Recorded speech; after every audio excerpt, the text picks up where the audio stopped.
Hello everyone. इसके पहले हम लोग देख चुके हैं रिलेशन के टाइप्स। आज हम लोग देखेंगे इक्विवेलेंस रिलेशन। इक्विवेलेंस रिलेशन क्या होता है? A relation is said to be equivalence relation if it follow reflexive, symmetric and transitive. तो हमें ये पता है रिफ्लेक्सिव क्या होता है। रिफ्लेक्सिव रिलेशन वो रिलेशन होते हैं जिसमें हर एक एलिमेंट, सेट के सारे एलिमेंट खुद से कनेक्टेड होते हैं, यानी जिनका जैसे मान लो ये सेट ABC है, यहाँ पे गिवन है सेट ABC।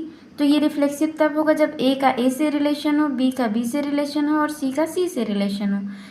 और नेक्स्ट है सिमेट्रिक। सिमेट्रिक रिलेशन कब होता है? जब A related to B and B also is related to A, then this relation is symmetric relation. तो यहाँ पे A रिलेटेड B है एंड B रिलेटेड A है, तो ये रिलेशन सिमेट्रिक रिलेशन है।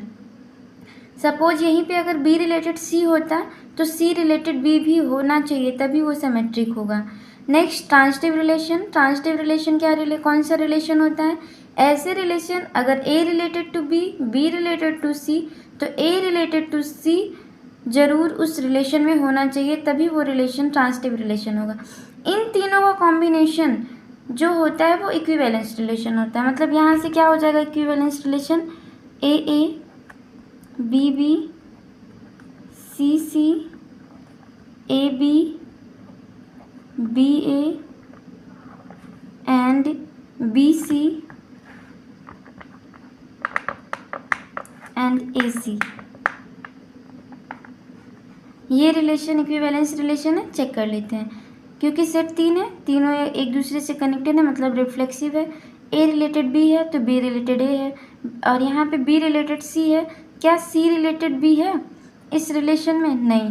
यहाँ पे C रिलेटेड B नहीं है, तो ये सिमेट्रिक नहीं है। सिमेट्रिक ना होने की वजह से ये रिलेशन इक्विवेलेंस रिलेशन नहीं है। यहाँ पे देख लेते हैं, एक रिलेशन दिया गया है, क्या ये इक्विवेलेंस रिलेशन है? A related to A, B related to B, C related to C, A related to B, B related to A, B related to C।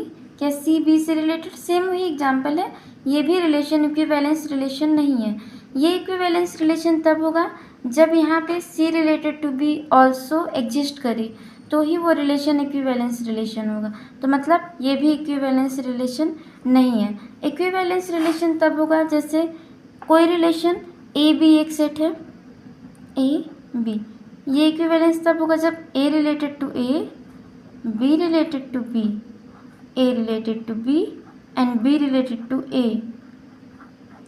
A related to B, B related to C।